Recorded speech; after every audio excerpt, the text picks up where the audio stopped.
What is good, guys? It's Rey-Jay back with another video, and in this one I want to break down what's going on with the overall market and talk about some very important things. I'm going to talk about why on earth Tesla, SPY, Nvda, the QQQ, and all these different tickers dropped the way they did after two big pieces of news just came out, and also why tomorrow is going to be another crazy day as we have the FOMC minutes coming out. So I'm going to break down all these things in a very unbiased manner and talk about what you should be watching for tomorrow in the market and break down some important levels. But before I do anything like this, let me just mention a couple of things.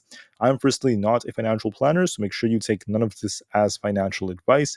And also, if you guys can, please check out the Webull link, which is down below and in the description. If you sign up for Webull, the link down below, and deposit any amount of money into the account, you are guaranteed up to 12 free stocks. The offer ends very soon in just about 1 day, so check it out before they run out. With that out of the way, let's get on with the video. All right, guys, so what happened to the market for today? How come yesterday I was talking about some kind of balance, we ended up just not getting it? And that's because of this formation right here. So what happened yesterday was this. We had a nice inverse hand shoulder structure. The market looked like it had a lot more upside coming, and it was very probable that based off technical analysis alone, the market should have gone a nice bounce, right? But one thing you have to remember about trading is that technicals are not everything, and sometimes bad pieces of news can come out. Even if we're really, really bullish and the market's pumping and pumping and pumping, if there's a bad piece of news that comes out, such as a war or something completely unexpected, the market could still sink despite how bullish technicals look. And that is what happened today because we got some very, very bad pieces of news. So I want to talk about this because I was talking about a pump that could have come. It ended up not coming because all this bad news came out. But I did warn you guys in the morning that, hey, technicals looked bearish. And I gave you guys this warning about it a little bit after the market opened. And I warned everyone about 442 on SPY, not to mention Tesla's 232.5 area and all these different levels. So I did redeem myself at least to some degree with this warning. And making that adjustment was very important. But the honest truth is, guys, nobody could predict the market every single time perfectly. Nobody could always know exactly what the news is going to say. So sometimes things like this happen. All I want to do is just read the charts and tell you what's very probable, but always be open-minded no matter what happens, because once again, it's a crazy market and things like this are just a part of trading. But anyways, let's talk about the market. Why did we sink like this? What happened today? Why did the market end up dropping like this? Why did it force me to give you guys a warning about some potential downside? And the answer is a lot of things came out today. First off, the Chinese central banks have unexpectedly had to pivot. That basically means they cut rates to support their economy. What happened was in China, they're facing a lot of economic hardships right now. The exports and imports have been slowing down and they're not really meeting expectations. On top of this, there is some fear about more and more bank failures because of contagion, and we are seeing less and less individuals over there trusting the banks and putting in as much money. Now, with all of this going on in the higher interest rate environments, China has been forced to start cutting their rates to support their economy as things are getting a lot worse, as credit ratings are dropping, and once again, we're starting to see more and more hardships as demand is slowing down over there. As demand for goods starts to slow down, they're entering a recessionary-like environment, and no matter how good their data looks, right, you can't always trust it. And with all this going on, this was very bad news for China as a whole. Many Chinese tickers took some big hits when this unexpected piece of news came out. And the same thing happened earlier as well, as we had more bad news for the US, because remember, the US depends on China and China depends on us. Believe it or not, this is going to have a big effect on the US too moving forward, because a lot of our imports and exports are going to be traded with China, and seeing them suffer is going to hurt the US, at least to some degree. Now, is it going to be that horrible though? Like to the level of 2008? It doesn't have to be like that, but it is going to be quite impactful. Now, on top of this, with the higher interest rate environment, Fitch has come out and they're saying, that they may have to continue to downgrade the ratings for dozens of banks, which are including JP Morgan Chase and many others. This is more bad news that came out, and if this continues to happen, this will once again lead to more and more downside for the banks. And another downgrade that they talked about, they basically mentioned that by reevaluating lots of these ratings, they could actually downgrade more than 70 banks in total. So this is actually some huge news. If this continues to happen, once again, this is going to lead to less confidence in the economy, less confidence in the banks, and more potential downside for the market. So you just need to be aware of this. This is very, very important. When it comes to earnings that have come out, the Home Depot announced that sales for the next 1 to 2 years are going to see some declines, possibly year over year. So guidance was not that strong. And then for tomorrow, we have Target and TJ Maxx and a couple of other retailers coming out.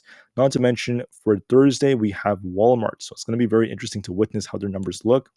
Now, to add on to this, retail sales month over month were a little bit better than expected, but once again, it wasn't really enough to offset the news that came out, not even what Kashkari said. But what isn't necessarily as predictable as this, downtrend that the market had, at least by the time we opened, would be the FOMC minutes coming out for tomorrow. So in the morning, we have the industrial and manufacturing data coming out, and then after that, I think that we're going to see a massive move for the markets after the FOMC minutes. This is going to be released at 2 o'clock p.m. New York time.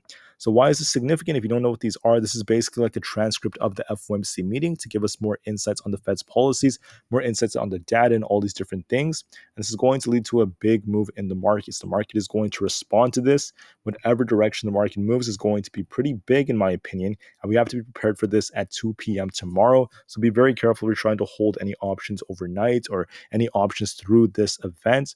There's going to be some crazy, crazy stuff happening. So when it comes to the greed in the markets, the market used to be extremely greedy a month ago. It became more greedy, and now it's becoming less and less greedy after that. It's getting very close to neutral as the market sentiment is shifting. Market momentum indicators are becoming less greedy. Same thing with the stock price strength. The McCullen volume summation index is dropping too. The put and call options are neutral. And then the market volatility right here, as the VIX is above its 50-day moving average, is extremely extremely fearful, continuing to lead to more and more potential downside if and only if we continue to see more catalysts for it. Now, we have a catalyst right now as we're starting to see more fear involving the banking situation. And what else could fuel this would be the FOMC minutes or not. It really depends on what happens with them. But looking at SPY, let me just bring up this chart right here. So we did end up invalidating this inverse head and shoulders, and we ended up breaking much lower. Now we hit our support at 442. Unfortunately, it looks to me like we might see the market gap down a little bit more. It could actually gap down before we see some kind of like reversal. My best prediction would be something like that because of all this negative news involving China. I don't think we're done with the selling just yet. So we're going to be watching, 442 flats. If it breaks, it could get close to like 441.5 or so. And then after getting some kind of like little bounce, we could make our way back up to like 443, a very small rebound. But then I think what's going to happen is the market just trades sideways. So it basically comes down, it tries to turn around a little bit, and it just trades flat for the majority of the day. And then once the FOMC minutes come out, we're going to be expecting a much bigger move in either direction. If the minutes cause the market to tank, we're going to see SPY drop all the way down to 440 or lower into like the 438s or so. If not, if the FOMC minutes cause a big bounce, we're going to see SPY make its way back up to 447 or so. So a very, very big, nice move to the upside. I can't predict what's going to happen tomorrow based off these minutes. So make sure you're prepared for this and make sure you're calm, cool, and collected. As far as something else like Tesla goes, Tesla came down to our target of 232.5. And if that failed us, then 230 was on the table. We might see Tesla hit 230, then try to like get a rebound, make its way back up to about 234 or so, then trade very, very sideways, very flat, very weak. And then we're going to see a big reaction after the FOMC minutes. If they're really bullish, we could see this pump Tesla all the way back up to about 236 plus, if not 240. If not, we're going to see Tesla come down to 225. So make sure you're prepared for this. A big move tomorrow after the minutes come out. For Aapl, unfortunately, we're barely holding support at 177. If that breaks, 176.5 is on the table. This looks to me like Apple's going to make its way down to 176 tomorrow. Maybe hit that, try to bounce. This is forming a very, very nice head and shoulders instead. So I'm going to be watching 176.5 on Aapl, maybe a bounce off that, a retest of like 177.5, sideways price action. And it's going to get very boring for most of the day after coming down and then trying to like, base. And then it just trades sideways until the FOMC minutes, and we'll see what happens after that. The QQQ looks relatively weak. We have a head and shoulders like pattern. I called this out in the morning. If you guys didn't watch my video, we have a potential left shoulder here, a right shoulder that could be forming, and this head right here. As this thing continues to drop, you're going to be watching 364.69. I think it's going to drop a little bit more, another $2 or so. And then we're going to see this thing try to rebound to 366, reject off that and just trade sideways. So very sideways price action is what I'm basically expecting. And then we're going to see a big move after the FOMC minutes. If they cause the market to tank, we're going to see this thing hit 363, then 362 or so. If this thing ends up pumping thanks to the minutes, we could see this thing get closer to 368 to 370. For Nvidia, it barely closed green, but once again, guys, not looking that great with this bearish divergence that formed. We might see Nvidia start to sink a little bit. There's a possible head and shoulders forming. I think it's going to open very, very close to where we are, then make its way down, right back down to about 434, right about here. We have this imbalance right there. So I'm going to be watching this imbalance around 434 to be tested. We might just trade sideways around here for the time being. Then the minutes are going to cause a big move.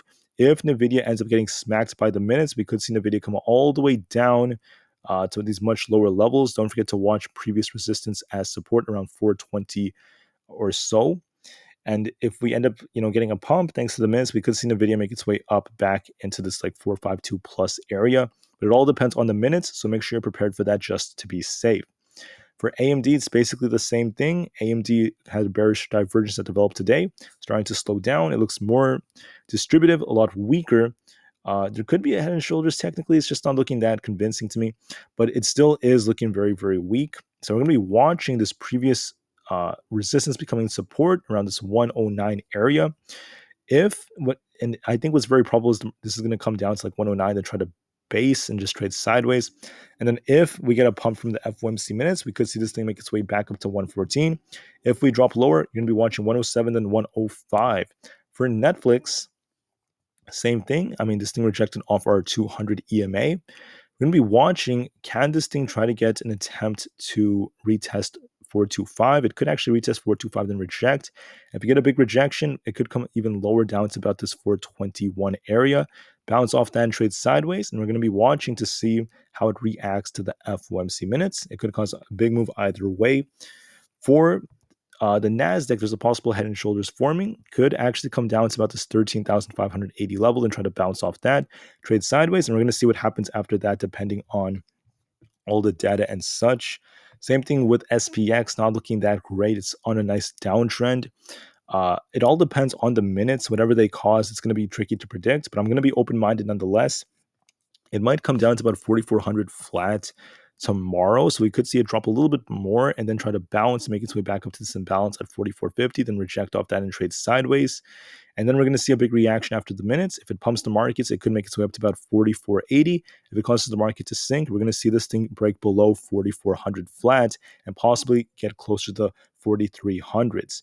Okay.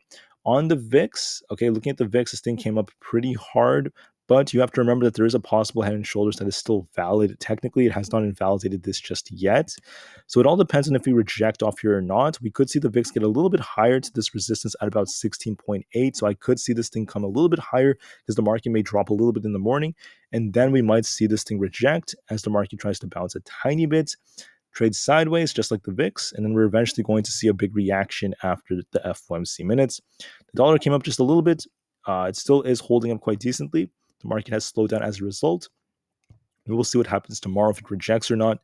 Coinbase is coming down very close to support. We could be seeing the 78s tomorrow morning before it tries to base and make its way back up to 80 to 80.5 and then trade sideways after that. And we'll see what happens after the market gets a small little bounce. So I'm thinking that the market could drop a little bit in the morning, then try to bounce a little bit and then trade sideways. Then we're going to see what happens after the FOMC minutes. That's going to cause a much larger move.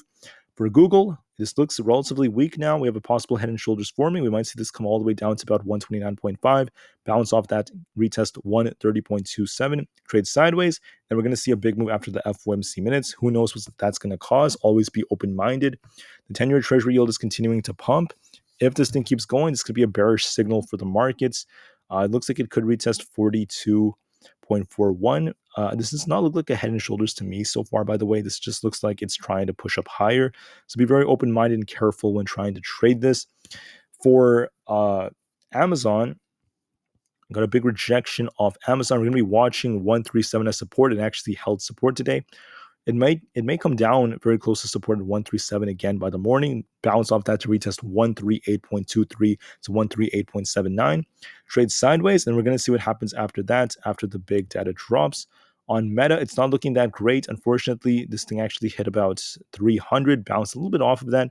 I think it's going to come down to about 298 tomorrow, bounce off that, trade sideways, and we're going to see what happens after the minutes.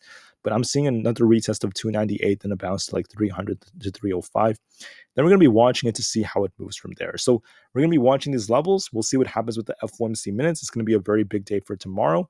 And just know that so far the news cycle has not been too good. This has been bad news for the markets. So make sure you're prepared for any pieces of news for tomorrow. I think the odds favor the market continuing to slow down tomorrow just to start us off and getting an intraday bounce, which is not going to be too crazy, just a very, very small rebound, sideways price action after that, and then a continuation in one of the directions depending on the FOMC minutes. I find that very probable, so make sure you're ready for that tomorrow at 2 o'clock p.m. Eastern Time. All right, guys, so I hope this video was as concise and clear as possible. Market to the moon because the long term is still very bright despite the short term fluctuations. And peace out.